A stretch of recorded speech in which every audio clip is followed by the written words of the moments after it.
atmósfera cambiando está. Tu espíritu está aquí. Es evidente tu mover. Tu espíritu está aquí. La atmósfera cambiando está. Tu espíritu está aquí. Es evidente tu mover. Tu espíritu está aquí. Llena este lugar, derramando tu amor, ven, vuelve. He venido por ti a tus brazos de amor, tu amor, ven, vuelve.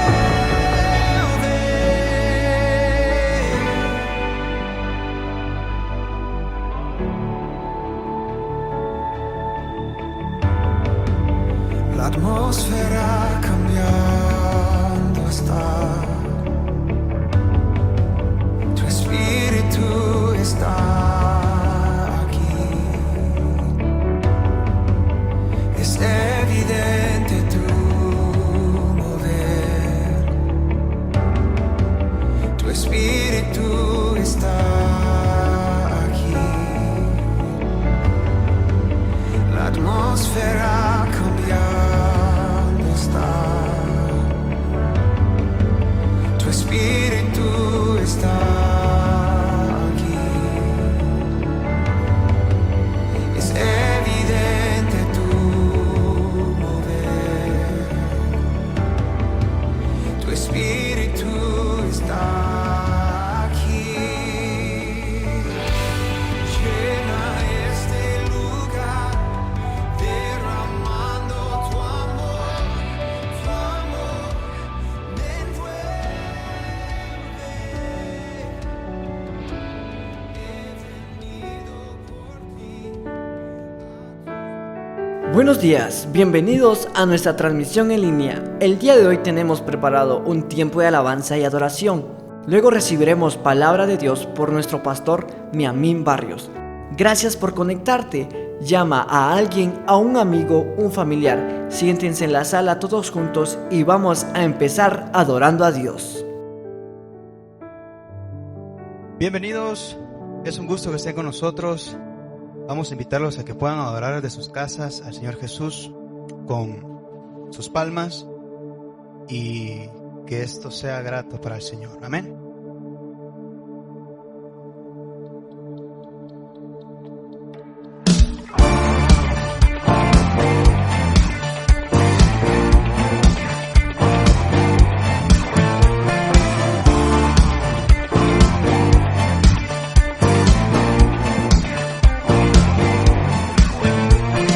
Todas las naciones hablan de tu nombre. Todo ser creado confiese que eres Dios. Todas las criaturas se rinden a tu nombre. Todo el firmamento confiese que eres Dios. Confesamos que tú eres santo. Confesamos que tú eres digno. Confesamos que tú eres santo. Inigualable eres tú. Tu nombre es Cristo, Dios poderoso. Tu nombre es digno, Rey asombroso. Tu nombre es Cristo, Dios poderoso. Tu nombre es digno, Rey asombroso.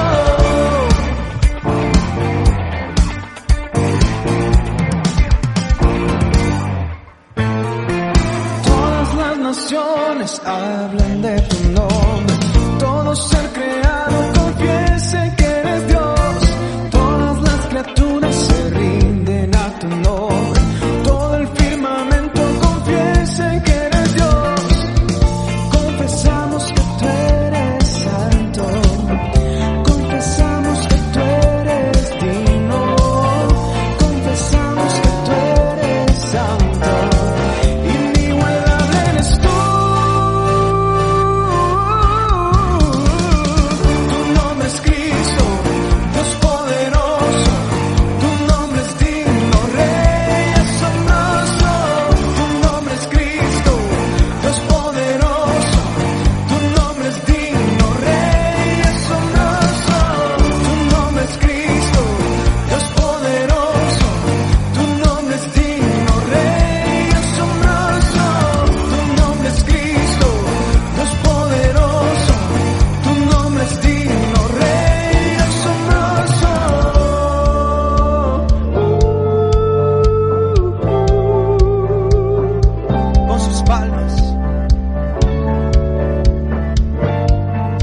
misericordia. Me envuelves hoy con una canción, melodía de tu amor. Cantas libertad en mi adversidad hasta que huya el temor. Ya no soy un esclavo del temor, yo soy hijo de Dios. Yo no soy un esclavo del temor, yo soy hijo de Dios.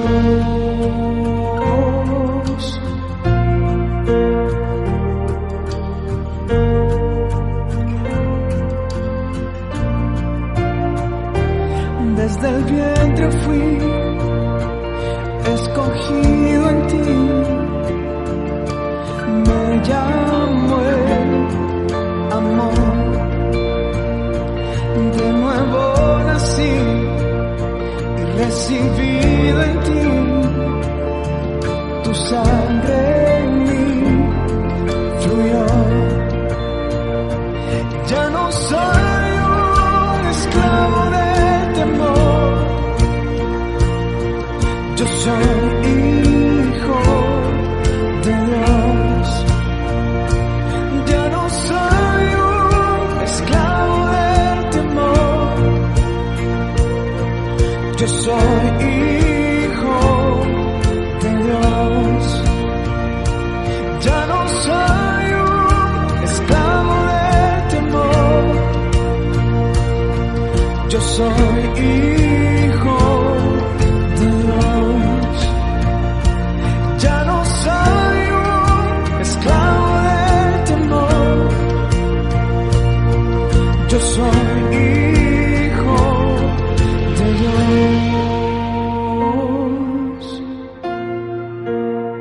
Somos tus hijos. Oh.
que yo soy su hijo y Él es mi Padre y mi Padre me ama.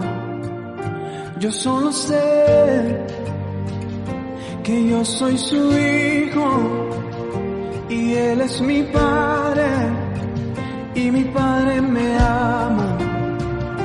Yo solo sé que yo soy su hijo y Él es mi Padre y mi Padre me ama. Yo solo sé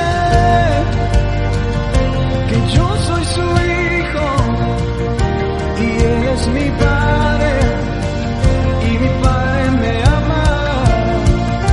Yo solo sé que yo soy su hijo y Él es mi Padre y mi Padre me ama. Yo solo sé que yo soy su hijo y Él es mi Padre y mi Padre me ama. Abriste el mar para que yo camine, tu amor ahogó todo el temor. Me rescataste y hoy cantaré, yo soy hijo de Dios. Yo soy hijo de Dios.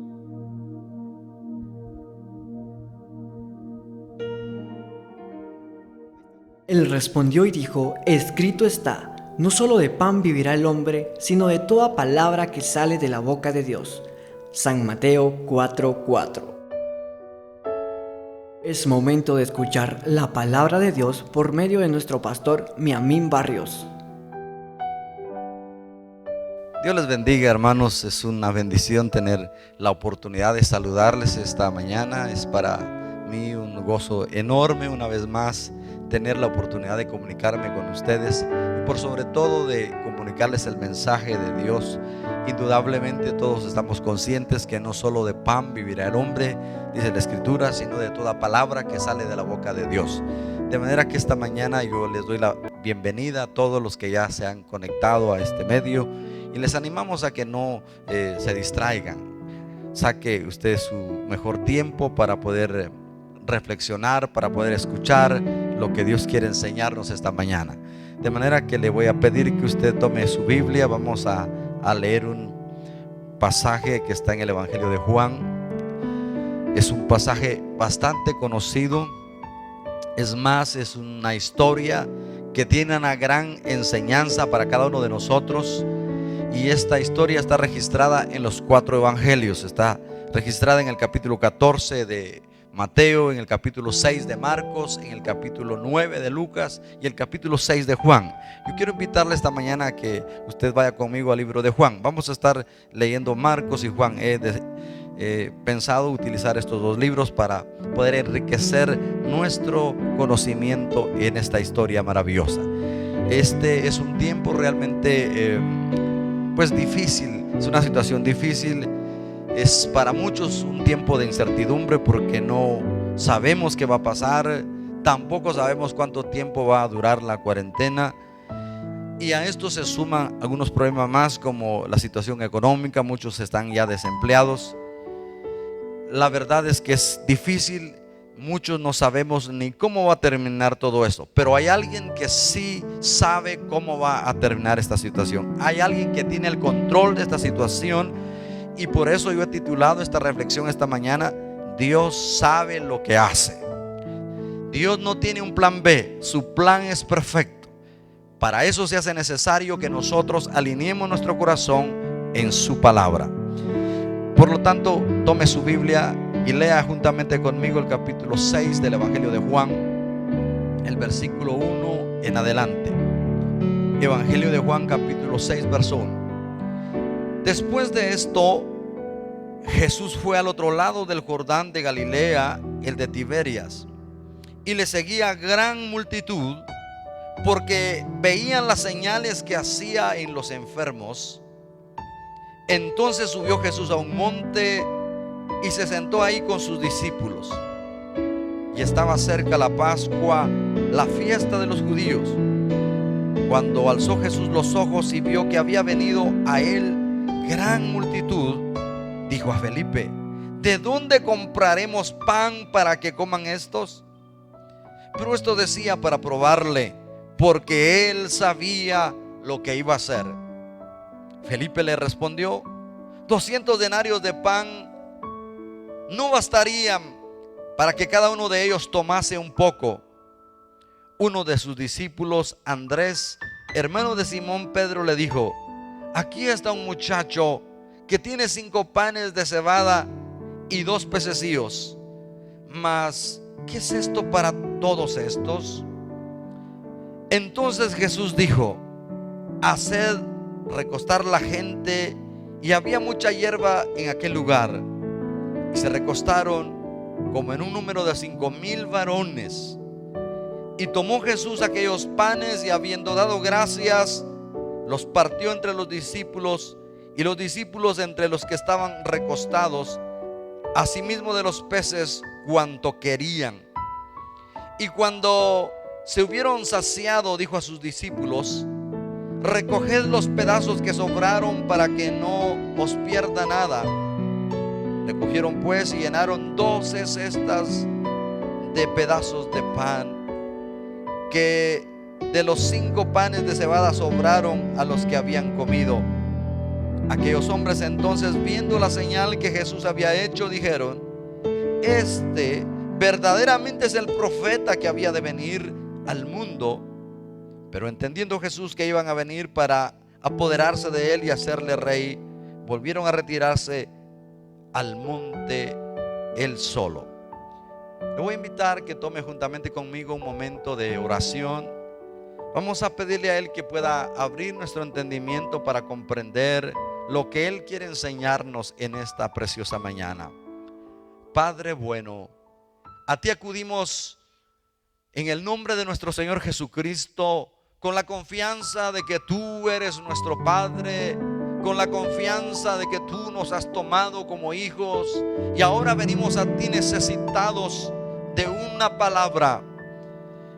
De la misma manera, Señor, también estamos aquí para pedirte que hables al corazón de tu pueblo que va a estar atento a esta transmisión. Bendice de manera especial a aquellos que ya están unidos a esta transmisión.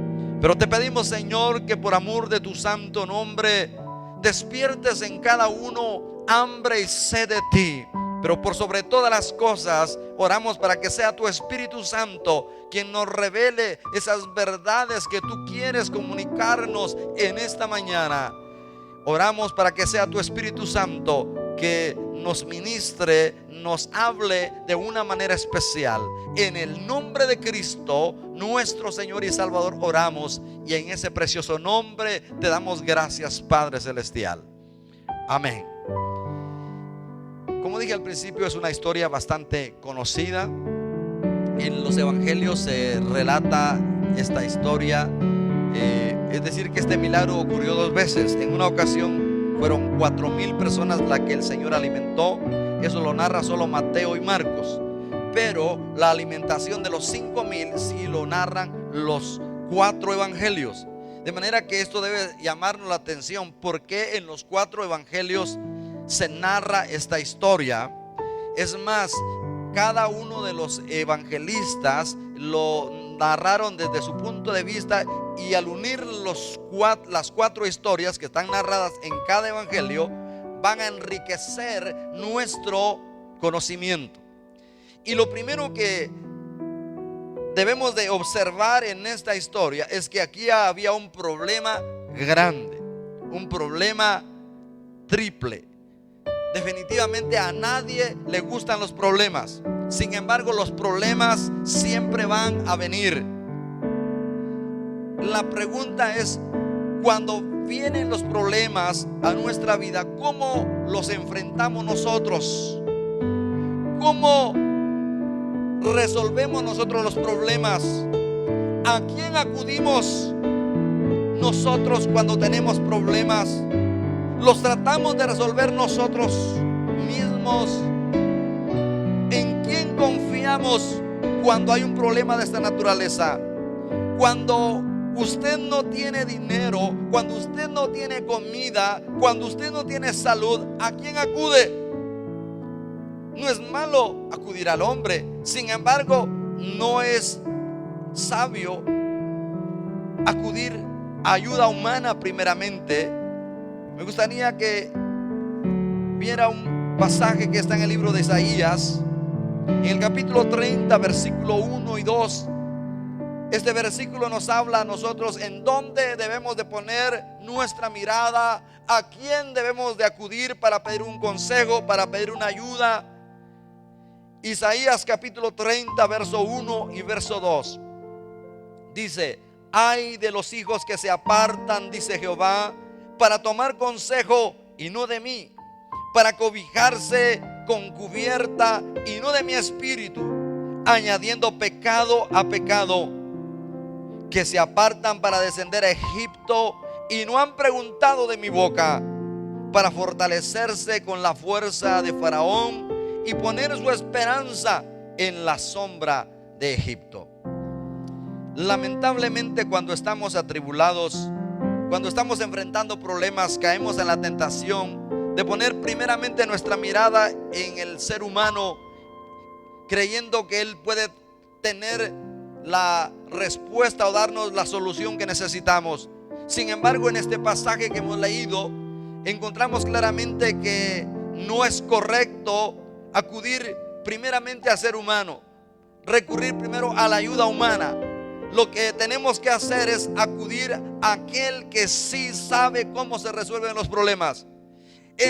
Como dijimos al principio, era un gran problema. Era un problema triple. Ya vamos a ver por qué estoy mencionando que era un problema triple. Pero hay algo que me interesa que usted lo guarde en su corazón en esta hora.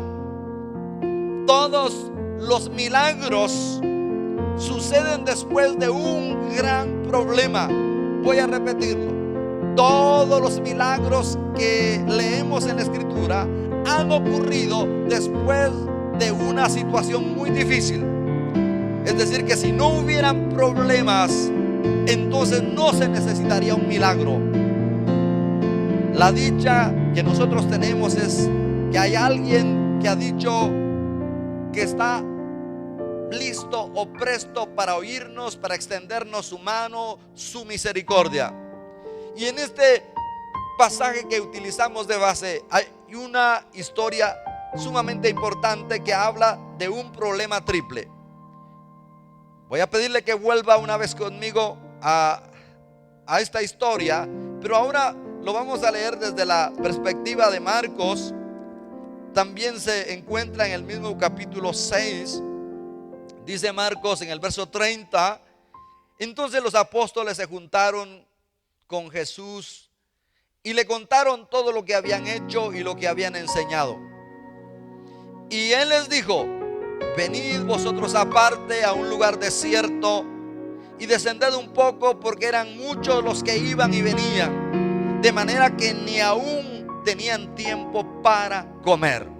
Es decir, que el ministerio de ellos era realmente bien cargado. El asunto aquí es que la Escritura está narrando que se le unió al Señor Jesucristo una gran multitud. El verso 32 dice: y se fueron solos en una barca a un lugar desierto, pero muchos los vieron ir y le reconocieron, y muchos fueron allá a pie desde las ciudades y llegaron antes que ellos y se juntaron a él. El verso 34 dice: y salió Jesús y vio una gran multitud y tuvo compasión de ellos, porque eran como ovejas que no tenían pastor, y comenzó a enseñarles muchas cosas. El verso 35 narra que ya era muy avanzada la hora. Sus discípulos se acercaron a él diciéndole: el lugar es desierto y la hora ya muy avanzada. Quiero dejar en su corazón tres, es decir, le dije al principio que era un problema triple. Entonces hay tres cosas que debemos de observar. El primer problema tenía que ver con la hora. El segundo problema tenía que ver con el lugar. Y el tercer problema tenía que ver con la multitud que seguía al Señor Jesús.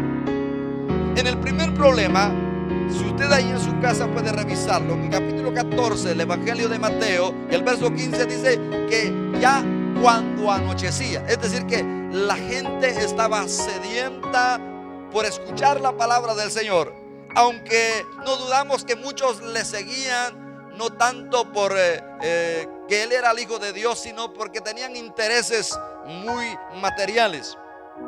Pero Mateo narra que era cuando ya anochecía. Lucas dice que en el capítulo 9 y verso 12 de Lucas dice que el día comenzaba a declinar. Marcos, que acabamos de leer, dice cuando era muy avanzada la hora. Es decir que estos tres evangelistas están dando a entender que el problema era grande porque había una gran multitud que había seguido al Señor y estaban sin comer. Es muy probable que todo el día no habían comido por seguir al Señor Jesús. Y entonces era un problema complicado para los discípulos, no para el maestro. Porque como dije al principio, Él sabe lo que va a hacer. Nada ocurre por sorpresa. Es decir que Dios siempre tiene control de todas las cosas que pasan. Es más, aunque nosotros lo veamos negativo, Dios puede transformar eso negativo en positivo para nuestra vida. El segundo problema que nosotros vemos aquí es que era un lugar desierto. Primero es la hora, ya estaba anocheciendo. Es decir que ya no había oportunidad de encontrar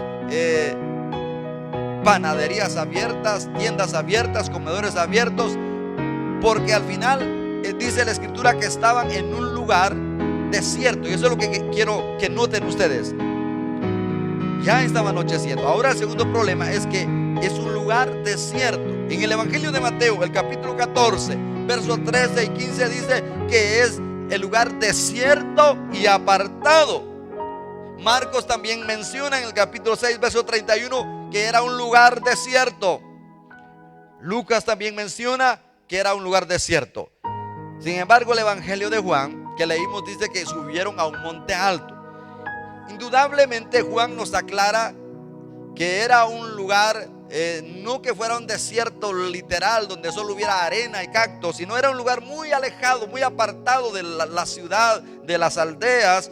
Y entonces era un lugar, por supuesto, precioso, porque era en un monte un monte alto. Dice que el Señor les dijo que se recostaran en la hierba. Así que era un lugar muy apartado de donde podían quizás comprar comida. No era un lugar indicado para comprar comida.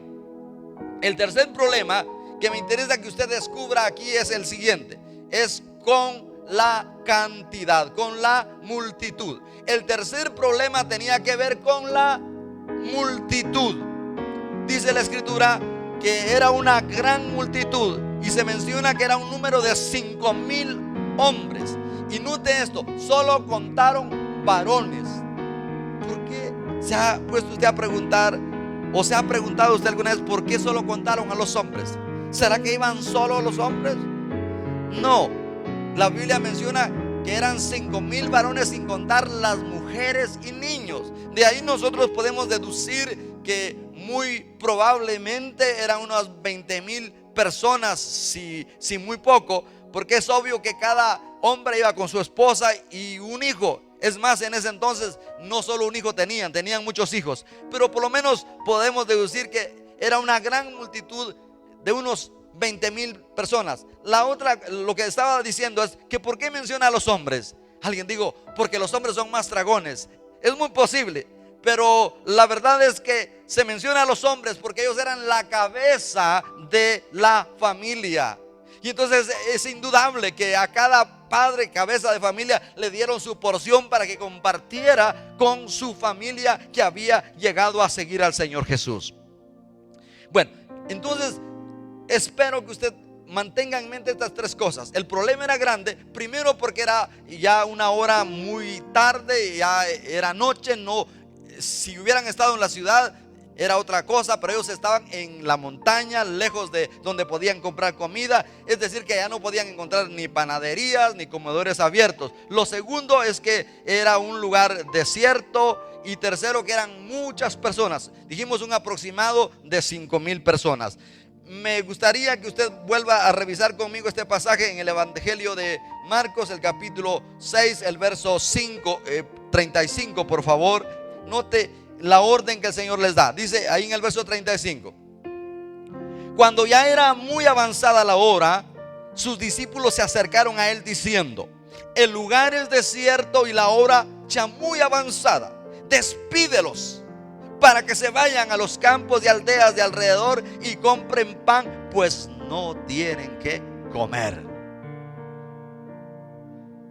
Jesús les dice a sus discípulos: dales vosotros de comer. Ellos dijeron: que vayamos y que compremos los alimentos. Es decir, ellos no entendieron, es decir, ellos nunca dependieron de Dios. Aquí yo quiero detenerme un poquito, porque el Señor Jesús les dice: vosotros dales de comer. Normalmente cuando hay una situación difícil, nosotros nos atribulamos y no aprendemos a descansar en que Dios dijo que iba a estar con nosotros todos los días de nuestra vida. Pero ¿qué aprendemos nosotros de esta exhortación? Ahí en el verso 35 que leímos, cuando el Señor dice: vosotros dales de comer. ¿Qué hacemos nosotros? Esta es una pregunta que debiéramos de hacernos. ¿Qué hacemos nosotros cuando nos encontramos con algo imposible? ¿Cómo vamos a darle a comer a tanta gente? Me imagino yo que fue lo primero que pensaron. ¿Cómo? Ya es noche, es un lugar desierto, son muchos. Esto es imposible, humanamente era imposible. ¿Dónde compraremos tanto pan para esto? Imagínense alimentar a 20,000 personas. ¿Cuántas camionadas de pan se necesitarían? Ahora, mi pregunta es: ¿se ha encontrado usted con algo imposible en su vida? ¿Se ha encontrado usted con algo imposible en su vida? Todos nosotros en algún momento vamos a tener que pasar situaciones difíciles. Pero cuando la situación es difícil, cuando el reto es muy grande, lo primero que nosotros hacemos es mirar nuestros recursos. Ay, yo no tengo la capacidad. Pero se nos olvida que hay alguien que dijo que iba a darnos las cosas en abundancia, mucho más abundante de lo que nosotros pedimos o pensamos, según el poder que actúa en nosotros. Entonces, hermanos, hay otra pregunta que a mí me gustaría que usted se la hiciera, porque las situaciones difíciles siempre van a venir a nuestra vida. Dios las va a permitir con un propósito. Para esto yo deseo que usted se pregunte, o no sé si usted ya se preguntó alguna vez: ¿por qué permitió el Señor Jesús que los israelitas se quedaran encerrados en el Mar Rojo, teniendo enfrente el Mar Rojo, atrás el ejército de Faraón, a los lados del desierto? ¿Por qué permite él eso? Los israelitas se habían encontrado como entre la espada y la pared. No tenían, como que dice, salida, no había esperanza. Pero ¿por qué cree usted que Dios permitió eso? Pues ahora que tenemos la escritura lo podemos descubrir que es muy sencillo. Dios quería que ellos descubrieran que Él era Dios, que los iba a sacar con mano poderosa de Egipto. Esto es importante que nosotros lo pongamos por obra.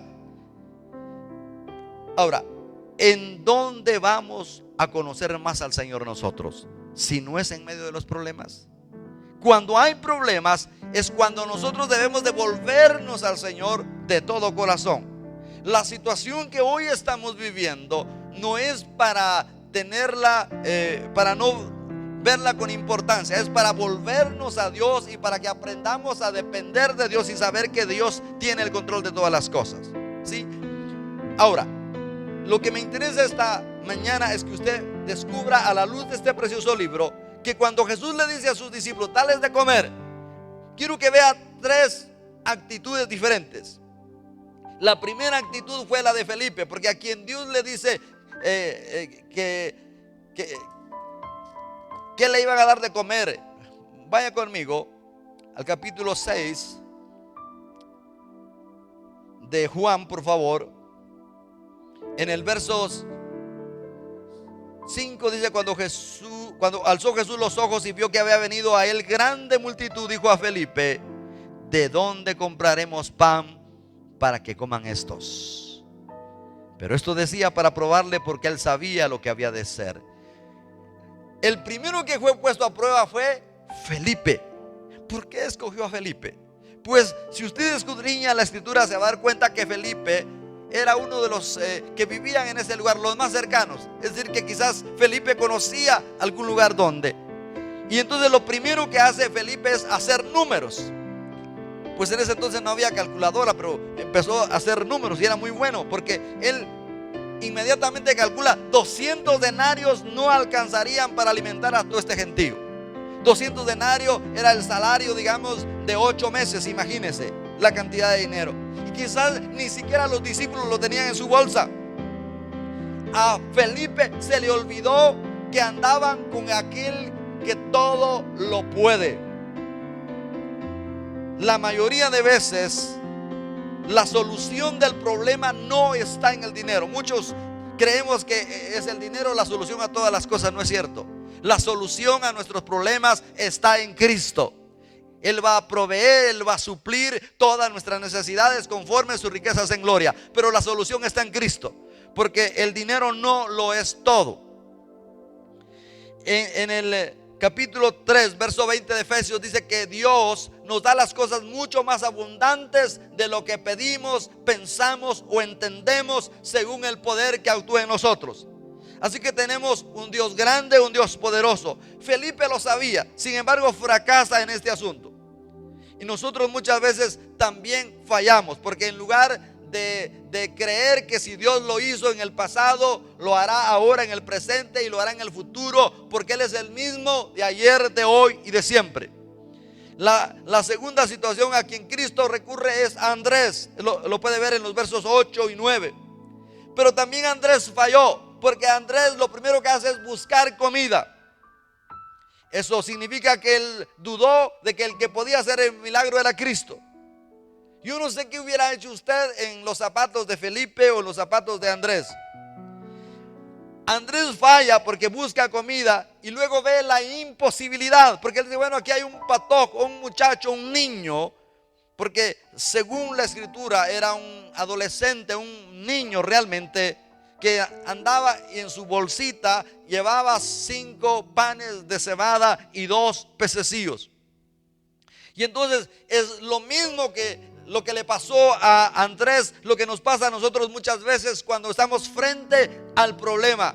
Cuando estamos frente a las situaciones difíciles, solamente vemos la imposibilidad y no nos damos cuenta que en medio de las adversidades, en medio de las aflicciones, de las tribulaciones, de los problemas, el Señor quiere manifestar su gloria. Vimos que cuando Dios le habla a Felipe, dice que lo hizo para probarle, porque Jesús ya sabía lo que iba a hacer, ¿verdad? Ahora, esas son las dos actitudes de Felipe y Andrés, y los dos fallaron. Pero la tercera actitud que me interesa que usted la vea es la actitud de los discípulos. Cuando lee usted en el Evangelio de Marcos, se va a dar cuenta que dice que los discípulos no tenían tiempo ni para comer, porque era mucho lo que tenían que hacer. Y si a esto nosotros nos ponemos a pensar que ya era una hora avanzada, quiere decir que ellos mismos, los discípulos, no habían comido. Así que los discípulos no estaban tan interesados o preocupados en darles de comer a esta multitud que había seguido a Jesús. Los discípulos estaban más preocupados por ellos que por la multitud. Si usted revisa en el Evangelio de Marcos, son los discípulos en el verso 31 que le dicen: mira, Señor, ya la hora es avanzada, despide a esta gente para que vaya a las aldeas y que se compren algo. Todavía tal vez encuentran alguna tienda abierta, algún comedor abierto. Quizás eso le quisieron decir. El asunto es que ellos mismos no habían comido, entonces ellos estaban más centrados en las necesidades de ellos. Por eso el Señor les dice: dales de comer para probarles. Pero ellos, hermanos, en lugar de estar centrados en la gente, les dice: despide a la multitud. Los discípulos tampoco pasaron el examen, tampoco pasaron la prueba. A los discípulos se les olvidó que con ellos estaba el hacedor de maravillas. Y esto es importante porque el Señor Jesucristo, nuestro Señor, cuando estuvo aquí en esta tierra, Él no solamente se preocupó por las necesidades espirituales del ser humano, se preocupó por nuestras necesidades materiales. Él sanó a los enfermos, pero también le dio comida al que estaba hambriento. En esta ocasión Él muestra su poder dándole de comer a más de 20,000 personas. Así que entonces, cuando nosotros estemos en problemas y no sepamos qué hacer, recordemos que el Señor sí sabe lo que va a hacer. La clave es que el Señor vaya con nosotros. Lo importante es que el Señor sea el centro de nuestra vida, que Él esté guiando nuestra vida. Lo importante es que usted y yo caminemos con el Señor. Quizás no de la manera física y personal como tuvieron los discípulos ese privilegio de estar con Él, de Juan, que tenía la dicha de recostarse en el pecho del maestro. Usted y yo no tenemos ya esa dicha de tocarlo físicamente, pero por la fe podemos andar en comunión con Él. Por eso la Biblia dice que el justo por la fe vivirá. Vivir por la fe es vivir por lo que Dios dijo, no por lo que digan las noticias, no por lo que digan las circunstancias, sino por lo que Dios ha dicho. Entonces, repito, cuando nosotros estemos frente a una gran necesidad, un gran problema, y no sepamos qué hacer, recordemos que el Señor sí sabe qué hacer. Por eso a Él debemos de acudir, y especialmente en esta dificultad, en este problema que es a nivel mundial, debemos acudir al Señor porque Él tiene control aún de toda su naturaleza, de toda su creación, de los animales, de las flores, cuanto más de nosotros que fuimos creados a su imagen y semejanza. El propósito de las pruebas es para que dependamos más del Señor. El propósito de las pruebas es para que nos acerquemos más a Él. Es decir, que la aflicción siempre va a venir a nuestra vida con el propósito de que usted y yo nos humillemos delante de Él. Las pruebas vienen a nosotros como un examen. Esta fue una prueba que los discípulos no pasaron. Ellos solo vieron el problema y no vieron al que andaba con ellos, al que tenía el poder para multiplicar los panes y los peces. Por último, quiero que veamos la actitud de nuestro Señor Jesucristo. Vimos que la multitud para el Señor Jesús no era un problema. Para el Señor Jesucristo la multitud no era una carga, no era una preocupación. Para el Señor Jesucristo la multitud era una oportunidad de manifestar su poder, era una oportunidad de manifestar su gloria. Por eso Él vio una multitud necesitada, una multitud que necesitaba el sustento diario, el pan de cada día. Pero Jesús no solamente estaba interesado en darles en el saciar su hambre material o física, sino también Jesús quería demostrarles con esta alimentación de la multiplicación de los panes y los peces, de que Él era el pan vivo que descendió del cielo. Eso usted lo puede corroborar en el mismo Evangelio de Juan. Pero lo impresionante es que Jesús no los vio como una carga. Dice la Escritura que cuando los vio, tuvo compasión de ellos porque los vio como ovejas que no tenían pastor. Jesús los vio con compasión. Todo lo contrario como lo habían visto los discípulos. Ahora, ¿qué es compasión? Compasión es una palabra que significa sufrir juntos. Con significa en común o juntos, y pasión significa sufrimiento. Al unir con pasión quiere decir sufrir juntos, es decir, ser sensible a las necesidades de las personas más necesitadas. Ahora, Jesús los vio con compasión. Mi pregunta es, ¿cómo vemos nosotros a las personas en la calle? ¿Los vemos con compasión? ¿Cuántos de ellos caminan en este mundo sin Dios, sin fe y sin esperanza? ¿Cuántos de ellos están descarriados? ¿Cuántos de ellos no están conscientes que esta crisis, que esta pandemia que estamos viviendo, que estamos enfrentando, es una señal inequívoca de que Cristo pronto volverá a esta tierra? Mira usted con compasión a las personas. Este es el reto, que de la misma manera de que Jesús miró con compasión, nosotros miremos con amor a esas personas. Lo segundo que Jesús hizo es que los mandó a recostarse. Es decir, Jesús reconocía que esas personas le habían seguido todo el día y que habían caminado distancias muy largas y que estaban cansados y que por lo tanto necesitaban descanso. Es importante que usted sepa que Jesús sabe que usted necesita descanso. Puede ser descanso físico y descanso espiritual. Hay que descansar en sus promesas. Pero aquí los mandó a descansar. El descanso va a ayudar a la salud y a poder enfrentar mejor la vida. Al mismo tiempo que Jesús los manda a recortarse, Él está probando su obediencia. Si ellos no habían sido obedientes, porque dice que los mandó a recostarse a 100% y grupos de 100% y de 50 en 50. Estas son cosas que nosotros debemos aprender. Primero, cuando los manda a recostar, les está dando descanso y está observando su obediencia. Y lo segundo es que cuando hizo grupos de 50 y de 100, Jesús está demostrando que Él es un Dios de orden. Así que con suma facilidad pudieron contar los 5,000 hombres que eran las cabezas de las familias que estaban en ese lugar. Y la escritura dice que todos ellos comieron hasta saciarse. Jesús siempre hará más de lo que esperamos. Recuerde lo que dice Efesios 3:20, que Él es poderoso para hacer las cosas mucho más abundantes de lo que pensamos, entendemos o creemos, porque Él sigue siendo Dios. Dice que todos comieron hasta saciarse. Increíblemente, hermanos, todos, en otras palabras, se llenaron, pues ya comieron hasta que ya no quisieron. Jesús siempre nos da todas las cosas en abundancia para que las disfrutemos. Ahora, aquí quiero que veamos que hay un contraste entre el niño que tenía los 5 panecitos de cebada y los pececillos con los discípulos. Porque el niño dio todo lo que tenía. Los discípulos estaban más centrados en ellos. Y note que este era un niño muy pobre, porque la comida de los pobres en ese tiempo eran los panes de cebada. Para los que tenían una situación económica mejor era otro tipo de pan. Pero la gente más pobre comía panecillos de cebada. Mire, entonces era un niño muy pobre, pero este niño dio lo poco que tenía. A esto yo quiero retarle a usted que hay una gran lección para todos. Si nosotros no ofrecemos a Dios nada, Dios no tendrá nada que usar para multiplicarnos y para bendecirnos. Por eso la escritura dice que el que siembra generosamente, generosamente cosechará. Y el que siembra escasamente, escasamente cosechará. Esta historia es una historia impresionante que hoy más que nunca debemos de hacerla real en nuestra vida.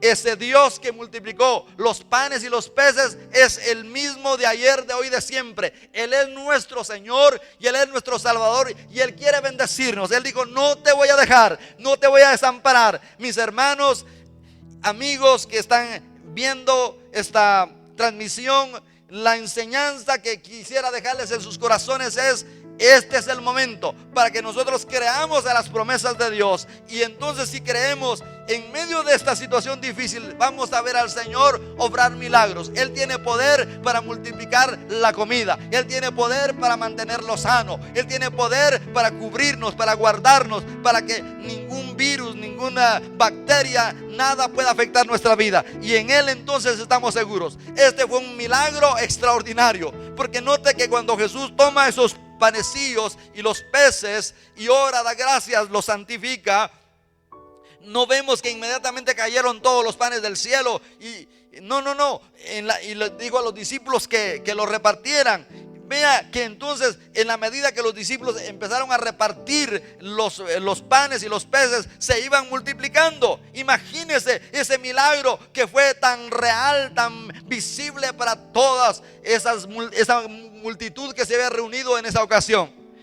Eso nos enseña a nosotros que no tenemos por qué vivir preocupados, que no tenemos que vivir atemorizados, porque Dios es Dios. Él sigue siendo el mismo de ayer, de hoy, de siempre, y que Él tiene cuidado de nosotros. Esta no es una simple historia. Dice que todo lo que está escrito ahí fue escrito para nuestra enseñanza, para que usted y yo podamos aprender a confiar y a descansar en Dios. Recuerde que la Biblia dice que la fe viene por el oír y el oír la palabra de Dios.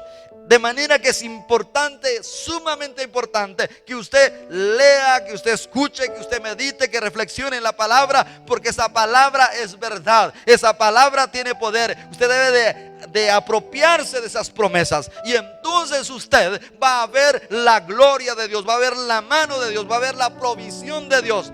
Dios no solamente se interesa por nosotros, o no solamente se preocupó por la salvación de nuestra alma, Él está preocupado por el ser integral. Dice la Escritura que cuando Él fue a la cruz del Calvario, en su cuerpo llevó nuestros pecados, llevó nuestras enfermedades, sufrió nuestros dolores, y por su llaga fuimos curados. Es decir, que fue un sacrificio total y completo, un sacrificio donde Él nos hizo libres del pecado, donde Él sanó nuestro cuerpo, donde Él sanó nuestra alma. El sacrificio de Jesús es perfecto. Es decir, que Dios tiene un cuidado completo, perfecto y exacto de cada uno de nosotros. Y en esta historia que hemos leído esta mañana, es una historia que nos debe de hacer que nosotros podamos crecer en fe, creer que ese Dios que multiplicó los panes y los peces, que puede hacerlo el día de hoy, que a pesar de que era un problema tan grande, era una multitud tan grande,